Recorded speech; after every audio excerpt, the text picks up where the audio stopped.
মই মোৰ 100% দি কাম কৰিব বিচাৰোঁ।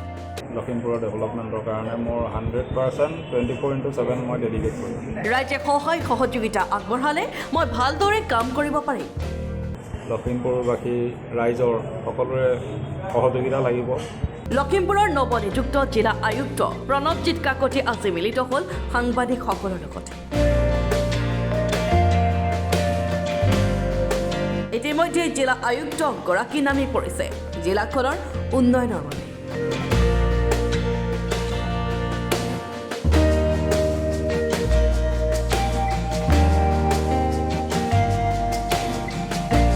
জিলাখনৰ উন্নয়নৰ হৈ কাম কৰাৰ বাবে সকলোৰে সহযোগিতা বিচাৰিছে জিলা আয়ুক্তগৰাকীয়ে। মই মোৰ ফালৰ পৰা 100% মই চেষ্টা কৰিম।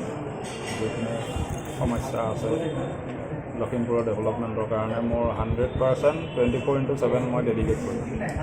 আৰু ধৰক তাৰোপৰি আপোনালোকৰ লখিমপুৰবাসী ৰাইজৰ সকলোৰে সহযোগিতা লাগিব আৰু আপোনালোকৰ আশীৰ্বাদো লাগিব যাতে মই থকা দিনকেইটা অন্ততঃ লখিমপুৰক এটা ছাৰ্ভিচ দি যাব পাৰোঁ। আৰু সেইখিনি কৰি যাব পাৰিলে মই ভাবোঁ মই লখিমপুৰলৈ অহা বা চৰকাৰে মোক লখিমপুৰলৈ পঠিওৱা সাৰ্থক হ'ব। ধন্যবাদ। Bureau' report, Lakhimpur today.